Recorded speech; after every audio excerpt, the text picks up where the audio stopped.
Hello everyone. आज हम start करेंगे क्लास 10 की साइंस का chapter number 3 metal and non metal का। जो टॉपिक है वो है extraction of metal and metallurgy. तो इस चैप्टर में हम जो ओर होते हैं उनसे मेटल को एक्सट्रैक्ट करने की प्रोसेस को समझेंगे और कौन सा मेटल कितना रिएक्टिव होता है इसको हम सबसे पहले देखते हैं। तो आइए बच्चों, सबसे पहले हम बात करते हैं रिएक्टिविटी सीरीज की।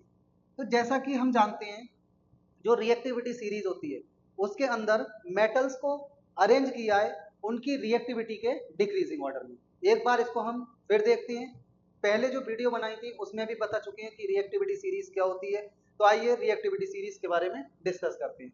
तो सबसे पहले जो हमारी ट्रिक है उस ट्रिक के अकॉर्डिंग ही हम समझेंगे। तो ट्रिक है हमारी केदारनाथ का माली आलू जरा फीके पकाता है, हाई कोर्ट है आप। ये आपकी रिएक्टिविटी सीरीज होगी। इसके अंदर हमने मेटल्स को अरेंज किया है उनकी डिक्रीजिंग ऑर्डर में, रिएक्टिविटी के डिक्रीजिंग ऑर्डर में। यहाँ पर जो सबसे ज्यादा रिएक्टिव मेटल है वो टॉप पर रखी गई है और जो लीस्ट रिएक्टिव मेटल है उनको बॉटम में रखा गया है। तो हमने क्या किया है इसमें, ये जो आपकी रिएक्टिविटी सीरीज है यहाँ पर जितनी भी मेटल्स हैं उनको हमने 3 ग्रुप में डिवाइड कर दिया है। वो आपके जो 3 ग्रुप हैं सबसे पहले उनको देखते हैं, उसी के बेसिस पर हम मेटलर्जी में को देख लेंगे या मेटलर्जी पर मूव करेंगे। देखो बच्चों, यहाँ पर पोटेशियम से लेकर और एल्यूमिनियम तक ये जो मेटल्स होती हैं ये आपकी 5 मेटल्स है। ये मेटल कहलाती है रिएक्टिव मेटल्स। क्या है? हाईली रिएक्टिव मेटल्स भी बोल सकते हो या फिर रिएक्टिव मेटल्स कहलाती है। इसके बाद आपका जिंक से लेकर लेड तक, जिंक, आयरन और लेड ये मिडिल में है रिएक्टिविटी सीरीज के, ये कहलाती हैं आपकी मॉडरेटली रिएक्टिव मेटल। क्या है? Moderately reactive metal. इसके बाद हाइड्रोजन के नीचे जितनी भी मेटल्स हैं ये आपकी कहलाती हैं लीस्ट रिएक्टिव मेटल। तो यहां पर हमने क्या किया, ये जितनी भी मेटल्स थी उनको 3 ग्रुप में डिवाइड कर दिया। किसके बेसिस पर? On the basis of their reactivity. तो यहां पर बच्चों अगर हम मेटल्स की बात करें तो मेटल्स में जितनी भी ये लीस्ट रिएक्टिव मेटल्स होती हैं ये नेचर के अंदर अनकंबाइंड या फिर फ्री स्टेट में प्रेजेंट होती हैं। अनकंबाइंड क्या बोलते हैं? अनकंबाइंड का मतलब एटमॉस्फेयर में प्रेजेंट कार्बन डाइऑक्साइड या फिर आपकी ऑक्सीजन या फिर आपकी सल्फर या कोई भी गैस, यहां तक कि वाटर, कुछ भी हो, उसके साथ ये जो लीस्ट रिएक्टिव मेटल्स होती है ये रिएक्ट नहीं करती क्योंकि इनकी रिएक्टिविटी बहुत ही कम होती है। इसी वजह से हम इन मेटल को क्या बोलते हैं? नोबल मेटल बोलते हैं या फिर आप इनको इनर्ट मेटल भी बोल सकते हो। तो ये नेचर में आपको uncombined state, that is free state में देखने को मिलती है। इसके अलावा ये जो आपकी मॉडरेटली रिएक्टिव मेटल्स हैं या फिर हाईली रिएक्टिव मेटल्स हैं, ये अगर हम नेचर में देखेंगे तो आपकी ये सारी की सारी मेटल्स कंबाइंड स्टेट में मिलती हैं। या तो ये आपकी ऑक्सीजन के साथ रिएक्शन के साथ मिलेंगी। मींस कुल मिलाकर हम ये बोलते हैं ये जितनी भी मेटल्स हैं ये आपकी कंबाइंड स्टेट में मिलती हैं। तो आइए हम इसको डिटेल में समझते हैं। तो जैसा कि यहां पर दिखाया गया है, occurrence and extraction of metals, मैंने यहां लिखा है ऐसी मेटल्स जिसकी रिएक्टिविटी लो होती है।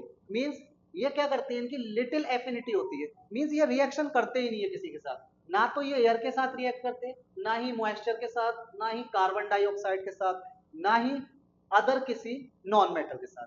मींस ये नेचर में आपको फ्री स्टेट में मिलती है। इसी वजह से हम इनको क्या बोलते हैं? नोबल मेटल बोलते हैं। अब आपसे क्वेश्चन ये भी पूछ सकते हैं, right the name of noble metal. तो आप लिखोगे गोल्ड एक नोबल मेटल है क्योंकि ये लीस्ट रिएक्टिव है। सिल्वर भी आपका नोबल मेटल है, ये भी लीस्ट रिएक्टिव है, ये भी आपको नेचर में फ्री मिलेगा। मरकरी भी एक आपका नोबल मेटल है और प्लेटिनम भी आपका नोबल मेटल है क्योंकि ये नेचर में आपको फ्री स्टेट में मिलती है। इसके बाद दूसरी बात मैंने बताई थी कि मोस्ट ऑफ द मेटल्स आपके एक्टिव होते हैं। इन मेटल्स को छोड़कर, गोल्ड, सिल्वर, मरकरी, प्लेटिनम, इनको छोड़ दो तो इसके अलावा जो भी मेटल है नेचर में वो आपका बहुत ही ज्यादा एक्टिव मेटल है। और जो एक्टिव मेटल होता है वो हमेशा कंबाइंड स्टेट में मिलेगा, कभी भी फ्री स्टेट में नहीं मिलेगा। ये किससे कंबाइन करते हैं? एटमॉस्फेयर में जो एयर है उसके साथ रिएक्ट कर सकते हैं, moisture, carbon dioxide and other non metals like oxygen, sulphur, halogen. और क्या बनाते हैं ये? अगर ऑक्सीजन से कंबाइन कर रहे हैं एक्टिव मेटल्स तो बनाएंगे ऑक्साइड्स, सल्फर से कंबाइन कर रहे हैं तो बनाएंगे सल्फाइड्स, अगर कार्बन डाइऑक्साइड से रिएक्ट कर रहे हैं तो बनाएंगे कार्बोनेट्स। कुल मिलाकर अगर हम सल्फर डाइऑक्साइड की बात करें तो ये बनाएंगे सल्फेट्स, या सल्फर से रिएक्ट कर रहे हैं तो बनाएंगे सल्फाइड्स। यहां पर जो बात है वो बस इतनी समझनी है कि जो आपके एक्टिव मेटल्स होते हैं वो कभी भी फ्री स्टेट में नहीं मिलते, वो कंबाइंड स्टेट में मिलते। अगर यहां पर हम ओर की बात करें तो ये जो कंबाइंड स्टेट में मेटल्स मिलते हैं इसी के बेस पर हम ओर की बात करते हैं और मिनरल्स की बात करते हैं। तो यहां पर लिखा है कि नेचर के अंदर कुछ ऐसे कंपाउंड्स है, किसके कंपाउंड्स है? यही जो एक्टिव मेटल्स है इन्हीं के कंपाउंड्स नेचर में प्रेजेंट है, या फिर हम ये बोल सकते हैं मेटल्स के कंपाउंड्स नेचर में प्रेजेंट है। तो ये जो नेचर में कंबाइंड स्टेट में मेटल के कंपाउंड्स मिल रहे हैं या फिर अदर कंपाउंड्स मिलते हैं मेटल की फॉर्म, मेटल्स के, तो हम ऐसे नेचुरली कंबाइंड स्टेट में प्रेजेंट मेटल्स या फिर कंपाउंड्स को क्या बोलते हैं? मिनरल्स बोलते हैं। क्या बोलते हैं? मिनरल्स। तो मिनरल्स आप समझ गए होंगे, ये मेटल के कंपाउंड्स होते हैं या फिर ऐसे कंपाउंड्स जिसके अंदर मेटल प्रेजेंट नहीं है, उन सबको हम क्या बोलते हैं? मिनरल्स बोलते हैं। और ये कहां प्रेजेंट होते हैं? ये प्रेजेंट होते हैं आपके अर्थ क्रस्ट के अंदर। तो ऐसे कंपाउंड्स या फिर ऐसे मिनरल्स जिसके अंदर मेटल प्रेजेंट होती है, ऐसे कंपाउंड्स या ऐसे मिनरल्स जिसके अंदर मेटल प्रेजेंट होगी उसको हम बोलते हैं ओर। क्या बोलते हैं बच्चों? ओर। बेसिकली इस चैप्टर में हमें पढ़ना क्या है? ओर के बारे में पढ़ना है। ओर क्या है? मैंने जैसा बोला ऐसे मिनरल्स जिसके अंदर मेटल प्रेजेंट होती है उसको बोलते हैं हम ओर। तो इस चैप्टर में हम इन ओर से मेटल को एक्सट्रैक्ट करेंगे, चाहे वो आपकी रिएक्टिव मेटल्स हो चाहे थोड़ी सी लीस्ट रिएक्टिव मेटल्स, सबको हम ओर से ही ऑब्टेन करते हैं। तो आइए देखते हैं क्या क्या प्रोसेस हम अप्लाई करते हैं इसमें और क्या क्या मेथड्स हैं मेटल को निकालने के। तो यहां पर देखिए बच्चों, मेटल फाउंड एट बॉटम, जैसा कि मैंने बताया था रिएक्टिविटी सीरीज के बॉटम पर जो मेटल्स हैं वो क्या है? आपकी least reactive, such as copper, silver, ये लीस्ट रिएक्टिव मेटल। अगर हम इनके ओर की बात करेंगे तो इनके ओर या तो सल्फाइड्स की फॉर्म में मिलेंगे या फिर ऑक्साइड्स की फॉर्म में मिलेंगे। ठीक है। अगर हम उन मेटल्स की बात करते हैं जो रिएक्टिविटी सीरीज के मिडिल में, कहां पर है? रिएक्टिविटी सीरीज के मिडिल में। कौन कौन है? जिंक है, आपका आयरन है, लेड है। ये भी आपके ऑक्साइड्स की फॉर्म में मिलते हैं या फिर सल्फाइड्स की फॉर्म में मिलते हैं या फिर कार्बोनेट्स की। तो बच्चों जो रिएक्टिविटी सीरीज में टॉप पर मेटल प्रेजेंट है वो कभी भी आपके फ्री स्टेट में नहीं मिलती है। कौन कौन से? Potassium, sodium, calcium, magnesium and aluminium. तो अब देखेंगे हम आगे प्रोसेस क्या है, किस तरीके से हम मेटल को ओर से एक्सट्रैक्ट करते हैं। तो देखना बच्चों,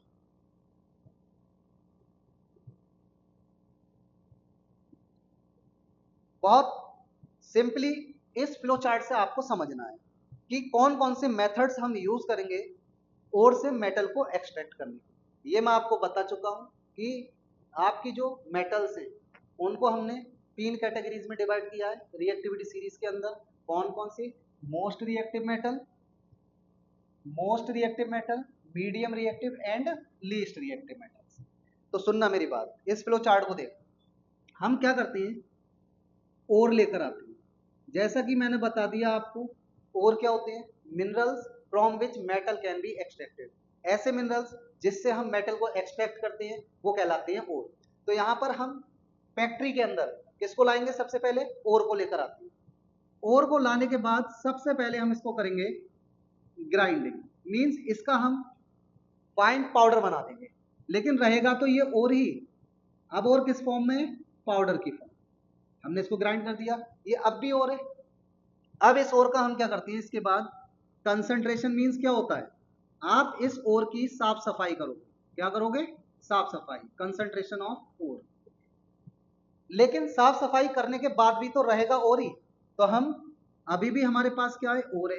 इसके अंदर से जितनी भी गंदगी थी जब हमने साफ कर लिया वो निकल गई। उस गंदगी को हम क्या बोलते हैं? गैंग्यू बोलते हैं। क्या बोलते हैं? गैंग्यू। अब आपका ये जो ओर है यहां पर हम देखेंगे क्या ये ओर आपका most reactive metal that is highly reactive metal का ओर है, या फिर मीडियम रिएक्टिविटी मेटल का ओर है, या फिर लीस्ट रिएक्टिव मेटल का ओर है।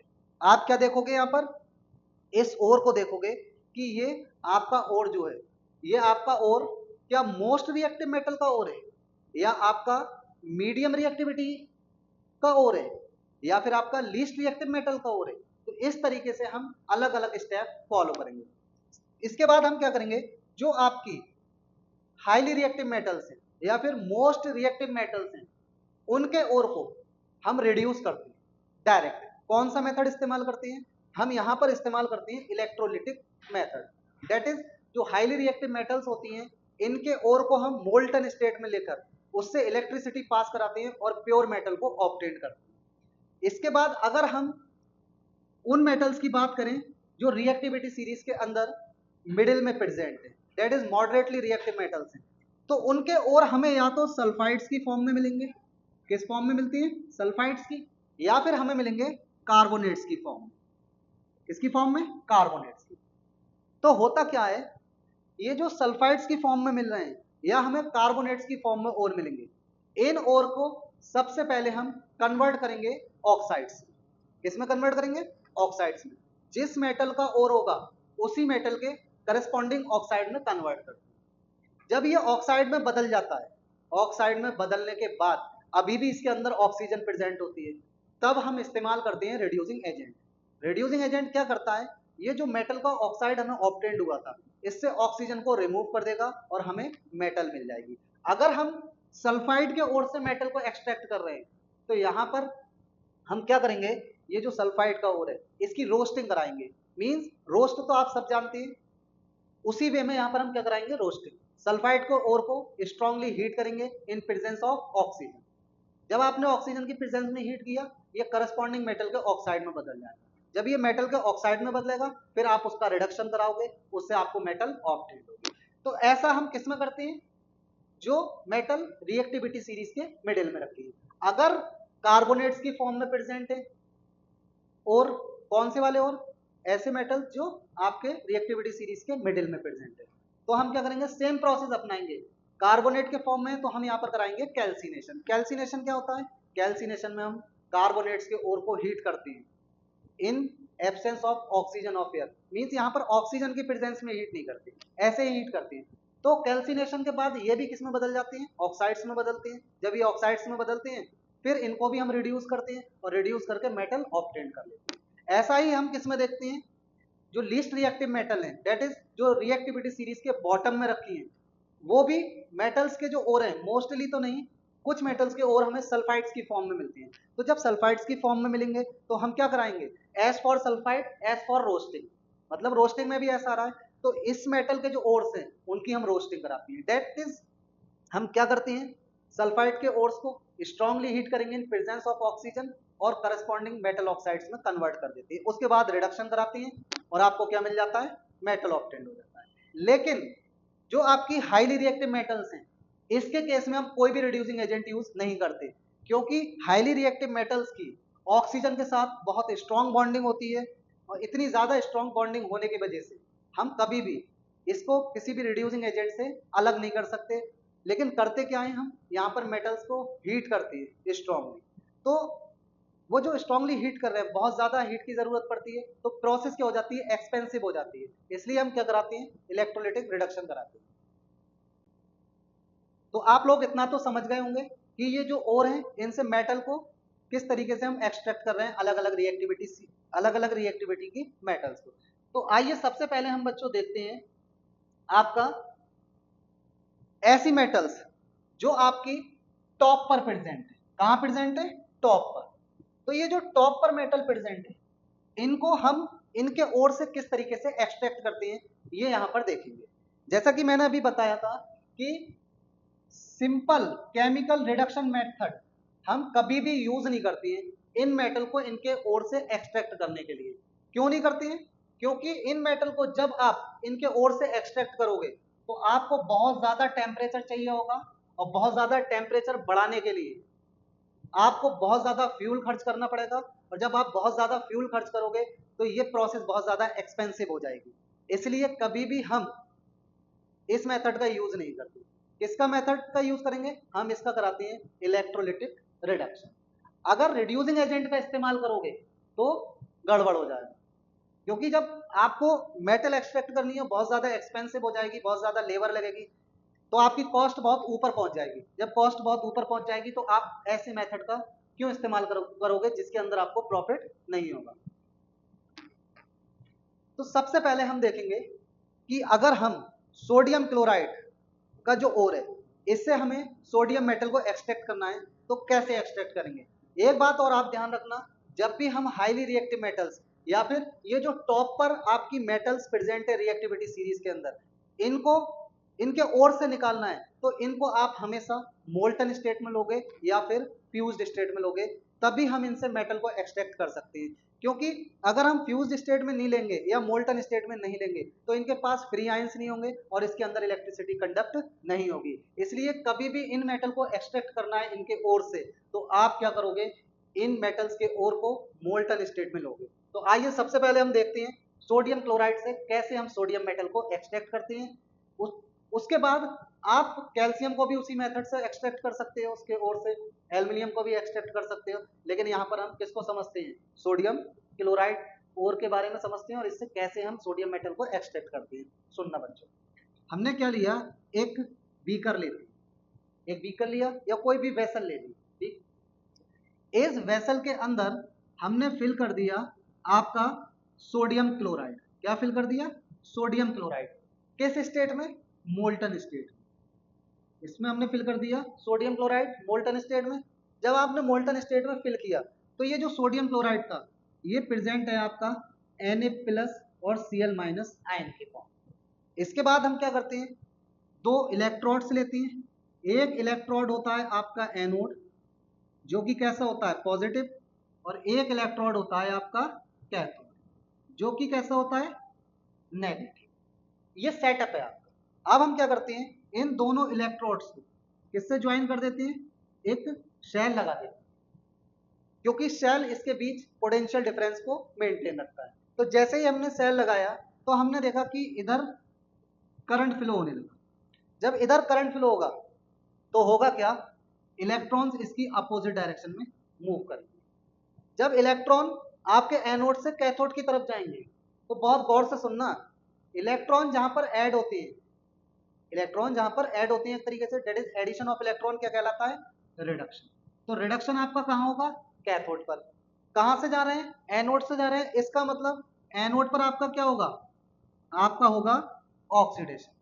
ये दो बातें ध्यान रखनी, आपने एनोड लिया और कैथोड लिया, एनोड पर आपका ऑक्सीडेशन होगा और कैथोड पर आपका रिडक्शन होगा। अब मेरे बच्चों आप देखना, हम रिएक्शन देखते हैं, कैथोड की बात करें, किसकी बात करें, कैथोड की।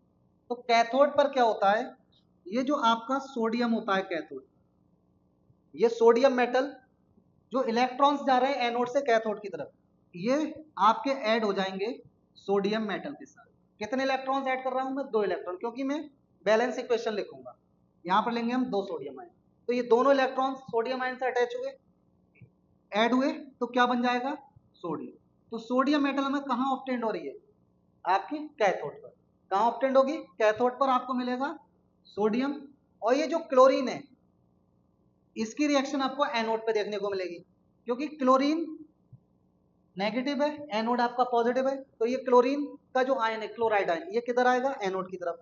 आप यहाँ पर लिख दोगे 2Cl-1, क्योंकि हमें जो क्लोराइड है इसको कन्वर्ट करना है क्लोरीन। तो हम क्या लेंगे, 2 क्लोरीन के आयन ले रहे हैं यहाँ पर। अभी बहुत सारे होंगे लेकिन हम 2 आपको करके दिखा रहे हैं। यहाँ पर क्या होगा, यहाँ से 2 इलेक्ट्रॉन निकलेंगे और ये जो 2Cl-1 था ये कन्वर्ट हो जाएगा आपका Cl2। तो क्लोरीन गैस आपको कहाँ मिलेगी, एनोड पर, और ये मेटल कहाँ ऑब्टेंड होगी, आपको ये कैथोड पर। अब ओवरऑल रिएक्शन लिखते हैं हम यहाँ पर, +2 इलेक्ट्रॉन -2 इलेक्ट्रॉन कैंसिल हो जाएंगे। ये दोनों आयंस कैसे हैं, अपोजिटली चार्ज, ये पास आएंगे और यहाँ क्या लिख देंगे हम, NaCl। इससे हमें क्या ऑब्टेंड हुआ, 2Na + Cl2।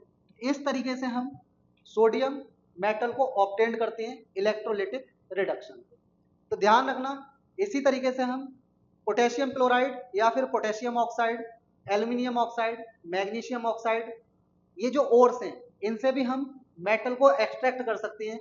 सेम प्रोसेस आप इस्तेमाल करोगे, जैसा कॉन्सेप्ट मैंने सोडियम क्लोराइड के लिए लगाया, सेम वैसा ही कॉन्सेप्ट आपको पोटेशियम, कैल्शियम, मैग्नीशियम और एल्युमिनियम के लिए लगाना है। ऐसा क्यों किया था आपको पता है, क्योंकि ये हाईली रिएक्टिव मेटल्स हैं, इनके साथ ऑक्सीजन की या फिर क्लोरीन की एफिनिटी बहुत ज़्यादा होती है।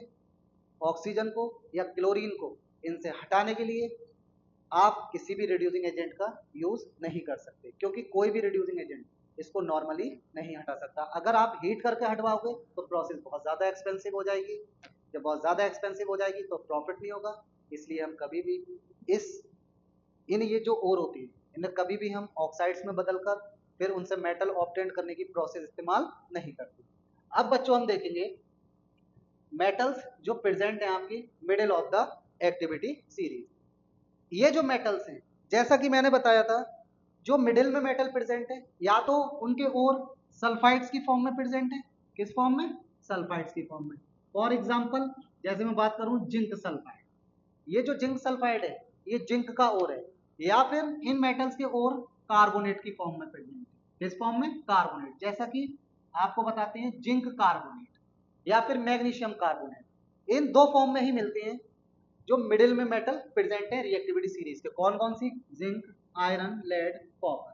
लेकिन आपके सिलेबस में जिंक है, लेड भी आ सकती है और कॉपर भी आ सकती है, लेकिन प्रोसेस सेम होगी इनको इनके ओर से एक्सट्रैक्ट करने की। तो सबसे पहले मैंने क्या बोला था कि अगर सल्फाइड के ओर है तो हम क्या कराएंगे? रोस्टिंग। अगर कार्बोनेट के ओर है तब हम क्या कराएंगे? कैल्सिनेशन। चाहे रोस्टिंग कराओ चाहे कैल्सिनेशन कराओ, दोनों प्रोसेस से हम इन इन ओर्स को, जिंक के ओर्स को या फिर लेड के ओर को या कॉपर के ओर को, अगर कार्बोनेट में है या सल्फाइड में, सबसे पहले कन्वर्ट करेंगे इनके करस्पॉन्डिंग ऑक्साइड्स में रोस्टिंग और कैल्सिनेशन की मदद से। उसके बाद हम उनका रिडक्शन कराकर उनसे मेटल को ऑब्टेन करते हैं। तो यहाँ पर देखो क्या लिखा है, these metals are generally present as sulphides या फिर carbonates. Sulphide and carbonates ores are converted into oxides. किस में बदलेंगे? सबसे पहले ऑक्साइड्स में, बाय हीटिंग। हीट करके आप ऑक्साइड्स में बदल लोगे, जैसा कि यहाँ पर मैंने दिखाया है। देखो ये आपका लेड सल्फाइड, लेड का ओर है, सल्फाइड है। मैंने इसको एयर की जो ऑक्सीजन है उसकी प्रेजेंस में स्ट्रांगली हीट किया और किस में बदल दिया? Lead oxide. प्लस इसके अंदर सल्फर होने की वजह से SO2 गैस बाहर आई। इस प्रोसेस को हम क्या बोल देंगे? रोस्टिंग बोल देंगे। क्या बोलते हैं? रोस्टिंग। अब ये जो ऑक्साइड है लेड का, इसके अंदर लेड मेटल प्रेजेंट है और ऑक्सीजन प्रेजेंट है। अब हम क्या करेंगे? इस लेड ऑक्साइड से लेड को बाहर निकालना है, तो जो अगला स्टेप होगा वो होगा आपका रिडक्शन। क्या होगा? रिडक्शन। तो रिडक्शन कराने के लिए हम किसका इस्तेमाल करते हैं? रिड्यूसिंग एजेंट लाइक कार्बन का इस्तेमाल कर सकते हैं, जिसको हम कोक भी बोलते हैं। एल्यूमिनियम का इस्तेमाल कर सकते हैं, लेकिन यहाँ पर हम एल्यूमिनियम का इस्तेमाल नहीं करेंगे। आप सिर्फ इतना याद रखना, यहाँ हम कार्बन या फिर कोक का इस्तेमाल कर रहे हैं। तो देखो ये लेड का जो ऑक्साइड था, इस रिड्यूसिंग एजेंट की प्रेजेंस में हमने इस लेड ऑक्साइड को किस में कन्वर्ट कर दिया? पीबी, लेड में। ये मेटल हमें ऑब्टेन्ड हुई। जब ये मेटल हमें ऑब्टेन्ड हुई, प्लस क्या निकला? Carbon monoxide. ये जो कार्बन मोनोऑक्साइड गैस होती है ये बहुत ही ज्यादा लेथल गैस होती है, बहुत ही ज्यादा पॉइजनस गैस होती है। ये इतनी ज्यादा पॉइजनस गैस होती है कि ये ऑक्सीजन की कंपेयर में हमारे ब्लड के अंदर 25 टाइम्स ज्यादा रेट से डिफ्यूज होती है। तो आपने देखा होगा कभी कभी लोग अपने रूम के अंदर अंगीठी, कोयले वाली अंगीठी जलाकर सो जाते हैं, तो उस कोयले वाली अंगीठी जलाने से उनकी डेथ हो जाती है। उसका मेन रीजन यही होता है कि ये जो कार्बन मोनोऑक्साइड एक पॉइजनस जहरीली गैस होती है, ये बहुत तेज हमारे ब्लड के अंदर डिजोल्व होती है, ऑक्सीजन पहुंच नहीं पाती, तो फाइनली डेथ हो जाती है। तो कभी भी सर्दी के दिनों में आप कभी अपने रूम के अंदर कोयले की अंगीठी जलाकर ना सो, या फिर हीटर वगैरह भी ना जलाएं। अगर जला रहे हो तो रूम को ओपन करके रखें। तो आइए बच्चों अब मूव करते हैं हम इसके कुछ और एग्जांपल्स पर, जैसा कि यहाँ देखते हैं। देखो रोस्टिंग को समझ लो, रोस्टिंग की डेफिनेशन क्या है? अभी बोला था, हीटिंग और in presence of excess air और oxygen to temperature above its melting point. मतलब जो ओर्स का टेम्परेचर है उससे ऊपर टेम्परेचर लेकर हम हीट करते हैं। यहाँ पर हमने क्या किया? कॉपर सल्फाइड को हीट किया ऑक्सीजन की प्रेजेंस में, किस में बदल दिया? कॉपर ऑक्साइड में। ये क्या कहलाएगा? रोस्टिंग। अब रोस्टिंग जब हमने कराई तो रोस्टिंग किसकी कराई है? कॉपर सल्फाइड ओर की। हमने ऑक्साइड में बदला। अब इस कॉपर के ऑक्साइड से आपको कॉपर ऑब्टेन करनी है, तो ये जो कॉपर है ये लीस्ट रिएक्टिव मेटल है, इसके लिए रिडक्शन, इसको रिडक्शन कराना पड़ेगा, इसको रिड्यूस कराना पड़ेगा। तो इसको रिड्यूस कराने के लिए सिर्फ और सिर्फ हम क्या करते हैं, सिर्फ और सिर्फ हम क्या करते हैं, हीट करते हैं। यहाँ पर हीट ही इस्तेमाल की जाती है रिडक्शन के लिए, या फिर आप क्या करोगे, इस कॉपर सल्फाइड के ओर का ही इस्तेमाल कर लोगे इसको रिड्यूस करने के लिए। इस तरीके के रिडक्शन को हम बोलते हैं सेल्फ रिडक्शन। क्या बोलते हैं, सेल्फ रिडक्शन। तो आप देखो, जब आपने कॉपर ऑक्साइड को हीट किया तो आपको ये कॉपर ऑब्टेन हो। ऐसे ही अगर मैं जिंक सल्फाइड की बात करूं, क्योंकि इसकी भी रोस्टिंग कराना पड़ेगी, ये भी आपका क्या है, सल्फाइड का ओर है। हमें जिंक ऑक्साइड मिला प्लस SO2 गैस बाहर हुई, जब SO2 गैस बाहर आई इसको क्या बोल दिया, रोस्टिंग। रोस्टिंग से हमने ऑक्साइड में कन्वर्ट किया था। इसके बाद आपका क्या है, इसके बाद जब आपने ऑक्साइड में कन्वर्ट किया, अब ऑक्साइड में जिंक के साथ ऑक्सीजन है, तो इस ऑक्सीजन को अब रिड्यूस करना है, मींस हटाना है। तो आप क्या करोगे, यहाँ पर इसका इस्तेमाल करोगे रिड्यूसिंग एजेंट का। जिंक के केस में सिर्फ हम कार्बन जो रिड्यूसिंग एजेंट होता है इसका ही इस्तेमाल करते हैं। अब आपने कार्बन की प्रेजेंस में या फिर कोक की प्रेजेंस में इस जिंक ऑक्साइड को रिड्यूस कर दिया और हमें जिंक ऑब्टेन्ड होगी।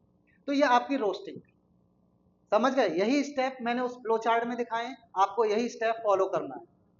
अब हम देखते हैं कुछ और एग्जांपल्स, जैसे कि कैल्सिनेशन को समझते हैं। यहां पर क्या करते हैं, कार्बोनेट के ओर को, C for calcination, C for carbonate. यहां पर हम सिर्फ कार्बन, यहां पर क्या करेंगे, यहां पर सिर्फ हम कार्बोनेट्स के ओर को, यहां पर सिर्फ हम कार्बोनेट्स के ओर को हीट करते हैं in absence of oxygen. Oxygen बिल्कुल नहीं होगी, उसकी एब्सेंस में स्ट्रांगली हीट करेंगे और हमें क्या मिलेगा, जिंक ऑक्साइड। जैसे रोस्टिंग में हमने मेटल में कन्वर्ट किया था और को, ऐसे वो मेटल ऑक्साइड में कन्वर्ट किया था, ऐसे ही यहाँ पर कैल्सिनेशन के थ्रू हमने जिंक कार्बोनेट डेट इज इस ओर को पहले हमने इसके करस्पॉन्डिंग ऑक्साइड में कन्वर्ट किया। अब ऑक्साइड में जब कन्वर्ट हो गए तो हमें क्या मिला, जिंक ऑक्साइड। तो इसके अंदर जिंक है प्लस ऑक्सीजन, हमें ऑक्सीजन हटानी है तभी तो जिंक मिलेगी। तो हम क्या करेंगे, इस जिंक ऑक्साइड से ऑक्सीजन को हटाएंगे और इस्तेमाल करेंगे एक रिड्यूसिंग एजेंट जिसको हम बोलते हैं कार्बन या फिर कोक। ये कोक या कार्बन इस ऑक्सीजन को लेकर बाहर आ जाएगी, क्या मिल जाएगा यहाँ पर, जिंक। इस प्रोसेस को हमने क्या बोल दिया, रिडक्शन। तो पहले कैल्सिनेशन कराते हैं कार्बोनेट्स के ओर का। क्यों कराते हैं, क्योंकि कार्बोनेट्स के ओर को आप इनके ऑक्साइड्स में बदलोगे, फिर उन ऑक्साइड्स का हम रिडक्शन कराते हैं रिड्यूसिंग एजेंट का इस्तेमाल करके। इस तरीके से हमें मेटल ऑब्टेन होती है।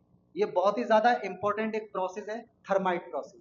इसमें क्या करते हैं, ये जो आयरन का ओर होता है, क्या होता है, आयरन का ओर, आयरन ऑक्साइड। इस आयरन के ओर को हम, एल्यूमिनियम एक मेटल है और ये बहुत ही अच्छा रिड्यूसिंग एजेंट होता है। इस रिड्यूसिंग एजेंट की प्रेजेंस में आयरन ऑक्साइड या फिर आयरन के ओर को जब हम हीट करते हैं तो क्या होता है, ये एल्यूमिनियम मोर रिएक्टिव होता है।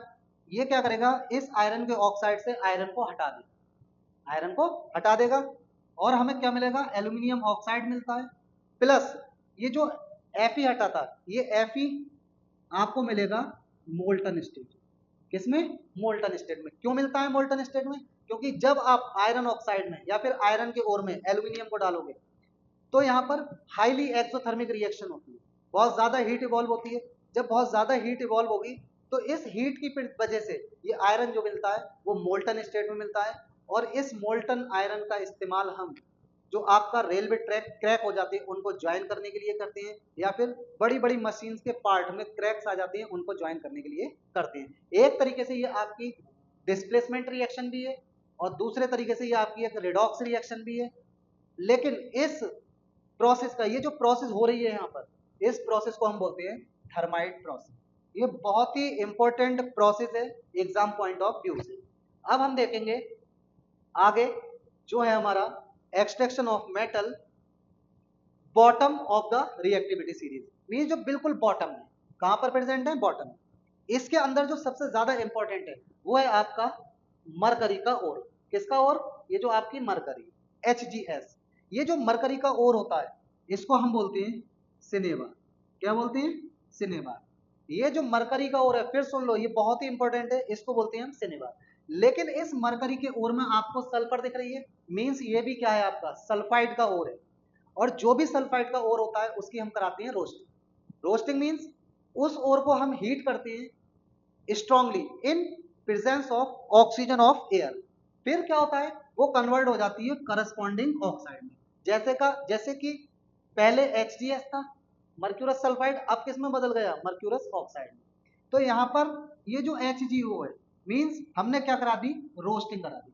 लेकिन इस HGO से हमें Hg निकालना है, ऑक्सीजन हटाना है, तो यहाँ पर हम क्या करेंगे, रिडक्शन कराएंगे। और रिडक्शन कराने के लिए सिर्फ और सिर्फ हम इस्तेमाल करते हैं हीट। इसको हम स्ट्रांगली हीट करेंगे और हमें मरकरी इस तरीके से ऑब्टेन हो जाएगी। लेकिन ये बात ध्यान रखना कि ये जो मरकरी का ओर होता है इसको हम सिनेबार बोलते हैं। ये क्वेश्चन पहले भी पूछा गया है और किसी और फॉर्म में भी ये पूछा जा सकता है। तो इस तरीके से हम क्या करते हैं, सिल्वर को भी ऑब्टेन कर सकते हैं इसके ओर से, AgS सिल्वर सल्फाइड, मरकरी को तो मैंने यहाँ आपको दिखाया। तो इस तरीके से हम अलग अलग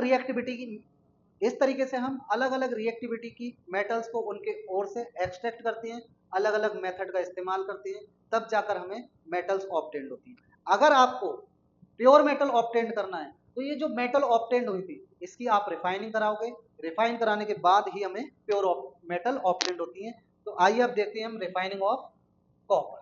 किसकी रिफाइनिंग देखेंगे, कॉपर। यहां पर क्या करते हैं, रिफाइनिंग ऑफ कॉपर में हम एक वेसल लेते हैं, उस वेसल के अंदर एक इलेक्ट्रोलाइट लेते हैं। जिस मेटल को एक्सट्रैक्ट करना है उसी मेटल का इलेक्ट्रोलाइट लोगे। तो यहाँ पर ये जो ब्लू कलर का दिखाया गया है, सी ग्रीन कलर का, ये आपका जो इलेक्ट्रोलाइट है ये है आपका कॉपर सल्फेट। क्या है, कॉपर सल्फेट, CuSO4 का एक्वस सॉल्यूशन। ठीक, उसके बाद कैथोड लेते हैं। ये जो कैथोड होता है ये आपका पॉजिटिव होता है। कैसा होता है, पॉजिटिव। और दूसरा क्या लेते हैं हम, एनोड लेते हैं जो कि नेगेटिव होता है।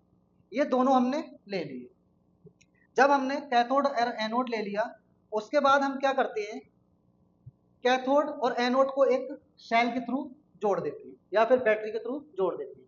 जैसे ही हम बैटरी के थ्रू जोड़ते हैं और एक स्विच या फिर की लगाते हैं, जैसे ही आप की ऑन करोगे तो करंट फ्लो होने लगेगा। लेकिन ये जो आपके एनोड और कैथोड है ये है किसके, इस पर भी क्वेश्चन पूछा गया है। कैथोड जो होता है ये आपका प्योर मेटल का होता है। कौन सी pure metal, copper, pure copper का होता है। और होता कैसा है आपका, ये थिन होता है, ये थिन। और जो एनोड होता है ये आपका होता है इम्प्योर मेटल जो कि आपका थिक होता है। तो जैसे ही आप करंट पास करोगे वैसे ही क्या होगा, एनोड से इलेक्ट्रॉन्स कैथोड की तरफ आएंगे, इलेक्ट्रॉन, और करंट जो है वो आपका एनोड की तरफ जाएगा। जब एनोड से इलेक्ट्रॉन्स किधर आ रहे हैं, कैथोड की तरफ, तो एनोड पर क्या हो रहा है आपका ऑक्सीडेशन और कैथोड पर आपका हो रहा है रिडक्शन। तो क्या होगा, इलेक्ट्रॉन तो एनोड से कैथोड की तरफ जाएंगे और जो आपका एनोड है इस पर जो इम्प्योर कॉपर था वो कॉपर आयंस की फॉर्म में इस इलेक्ट्रोलाइट के अंदर जाने लगेगा। तो धीरे धीरे कॉपर आयंस इलेक्ट्रोलाइट की तरफ जाएंगे और वहां से, क्योंकि इन कॉपर आयंस पर पॉजिटिव चार्ज है और कैथोड आपका नेगेटिव है, ये सारे के सारे कॉपर आयंस इम्प्योर कॉपर से जो आए थे या फिर एनोड से जो आए थे वो धीरे धीरे कैथोड पर डिपॉजिट होने लगेंगे। और इस तरीके से आपका कैथोड थिक होता जाएगा क्योंकि इस पर प्योर मेटल डिपॉजिट हो रही है या फिर प्योर कॉपर डिपॉजिट हो रहा है। जो आपका इम्प्योर कॉपर था या आपका एनोड था वो धीरे धीरे थिन होता जाएगा। ये थिन हो रहा है, ये थिक हो रहा है। लेकिन जितनी भी इम्प्योरिटीज थी इम्प्योर कॉपर के अंदर वो एनोड के नीचे इकट्ठी होती जाती हैं। ये जो गंदगी होती है इसको हम बोलते हैं एनोड मड, क्योंकि ये एनोड के अंदर इकट्ठी हो रही है। लेकिन जितना भी प्योर कॉपर होता है वो सारा का सारा कैथोड पर इकट्ठा हो जाता है। फिर हम क्या करते हैं, जब आपका एनोड पूरा खत्म हो जाएगा इस कैथोड को बाहर निकाल लेंगे। यही प्रोसेस आप और भी मेटल्स को रिफाइन करने के लिए कर सकते हो। तो ये थी आपकी रिफाइनिंग ऑफ कॉपर। तो यहाँ पर बच्चों अब देखेंगे हम कुछ और पॉइंट्स जो कि इस टॉपिक के लास्ट में आपको दिए गए हैं। आपको यहाँ पर दिखाया गया है कोरोजन, कोरोजन के अलावा आपको एलॉय के बारे में बताया गया है। कोरोजन के बारे में मैंने आपको पढ़ा चुका हूँ केमिकल रिएक्शन एंड इक्वेशन में। कोरोजन होता क्या है सब लोग जानते हैं। इसमें जो मेटल होता है वो एयर की ऑक्सीजन मॉइस्चर की प्रेजेंस में धीरे धीरे डिग्रेड होने लगता है, मींस गलने लगता है। इस प्रोसेस को हम क्या बोलते हैं, कोरोजन बोलते हैं। और कोरोजन का सबसे बेस्ट एग्जांपल जो है वो है आपका रस्टिंग ऑफ आयरन। जब आयरन लगातार एयर के कांटेक्ट में रहता है तो उसके अंदर जो मॉइस्चर प्रेजेंट है और भी चीजें प्रेजेंट है वहां पर क्या होता है, ये आयरन पर अटैक करते हैं और आयरन धीरे धीरे डिग्रेड हो जाता है, मतलब मेटल अपने आप को ही खाने लगती है। उस प्रोसेस को हम क्या बोलते हैं, कोरोजन बोलते हैं। अगर आपको कोरोजन रोकना है या प्रिवेंट करना है तो आप क्या करोगे, आप उसके ऊपर ग्रीस लगा दोगे या पेंट कराओगे, बहुत सारे मेथड्स होते हैं, या फिर आप गैल्वेनाइजेशन करा दोगे, मीन्स आयरन के ऊपर इससे ज्यादा रिएक्टिव मेटल लाइक अ जिंक की एक लेयर बिछवा दोगे या लेयर चढ़ा दोगे, जिससे क्या होगा, आपका आयरन खराब नहीं होगा। तो बहुत सारे मेथड्स हैं जिसकी हेल्प से हम कोरोजन को प्रिवेंट कर सकते हैं। इसके बाद बच्चों हम देखते हैं आपके एलॉय। एलॉय के बारे में बहुत ज्यादा नहीं पढ़ना है, आपने प्रीवियस क्लासेस में, छोटी क्लासेस में भी पढ़ रखा होगा। एलॉय क्या होती है, दो या दो से ज्यादा मेटल्स या फिर मेटल्स का नॉन मेटल्स के साथ होमोजीनियस मिक्सचर होता है। कैसा homogeneous mixture, homogeneous mixture means ऐसा मिक्सचर जिसके अंदर आप पहचान ही नहीं पाओगे इसके अंदर दो मेटल्स मिली हुई हैं, वो क्या कहलाते हैं, एलॉय कहलाते हैं। एलॉय में अगर हम कुछ एग्जांपल्स देखें तो सबसे बेस्ट एग्जांपल आपका अमलगम है। अमलगम मरकरी का एलॉय होता है, मरकरी होगी, उसके अलावा कोई भी और मेटल हो सकती है इसके सॉल्यूशन के अंदर, लेकिन मरकरी कंपलसरी होना है। तो अगर हम मरकरी के एलॉय की बात करें तो वो क्या कहलाएगा, अमलगम कहलाएगा। ये बात ध्यान रखना, बहुत ही इंपॉर्टेंट क्वेश्चन है। ये वाला क्वेश्चन ब्रास प्रीवियस ईयर में पूछा गया था कि ब्रास के अंदर कौन कौन सी मेटल प्रेजेंट होती है। तो ब्रास एक एलॉय है, ये बनता है कॉपर और जिंक से। ब्रॉन्ज भी एक एलॉय है, ये बनता है कॉपर और टिन से। सोल्डर ये भी एक एलॉय है जो बनता है लेड और टिन से। लेकिन सोल्डर जो है इसका एक बहुत ही ज्यादा इंपॉर्टेंट पॉइंट है, वो ये है कि सोल्डर का जो मेल्टिंग पॉइंट होता है वो बहुत ही कम होता है, क्योंकि इसका यूज हम क्या करते हैं, इसका यूज हम करते हैं मोबाइल्स वगैरह में। आपने देखा होगा जो इलेक्ट्रीशियन होता है वो टाँके लगाने के लिए इसका इस्तेमाल करता है, तो इसका जो मेल्टिंग पॉइंट होता है वो बहुत ही कम होता है। इसके बाद अगर हम गोल्ड की बात करें तो जो प्योर गोल्ड होता है, प्योर गोल्ड से कभी भी ज्वेलरी नहीं बन सकती, क्योंकि प्योर गोल्ड बहुत ही ज्यादा मेलिएबल होता है और बहुत ही ज्यादा डक्टाइल होता है। तो कभी भी हम pure gold that is 24 carat gold का इस्तेमाल ज्वेलरी बनाने में नहीं करते, क्योंकि हम शेप नहीं दे पाएंगे। लेकिन गोल्ड के अंदर जब हम सिल्वर मिला देते हैं तो ये बन जाता है एलॉय। तो जो मार्केट में गोल्ड बिकता है ज्वेलरी की फॉर्म में, उसके अंदर क्या होता है, कुछ पार्ट तो आपका देखने को मिलेगा सिल्वर, बहुत कम पार्ट होगा, और ज्यादातर क्या होगा, गोल्ड। तो यहाँ पर अगर हम 22 कैरेट की बात करें तो 22 कैरेट का मतलब होता है कि 22 पार्ट तो गोल्ड है, और जो 2 पार्ट बचे वो आपका कॉपर हो सकता है या फिर सिल्वर हो सकता है, क्योंकि सिल्वर और कॉपर इतने ज्यादा डक्टाइल नहीं होते, जब इसके साथ मिक्स हो जाते हैं तो अच्छे से हम शेप दे सकते हैं। तो बच्चों यहाँ तक हमारा मेटल और नॉन मेटल चैप्टर था, इसको बहुत अच्छे से याद करना, बहुत ही इंपॉर्टेंट चैप्टर है। अगर वीडियो अच्छी लगी तो प्लीज लाइक और शेयर करना ना भूलें। Thank you.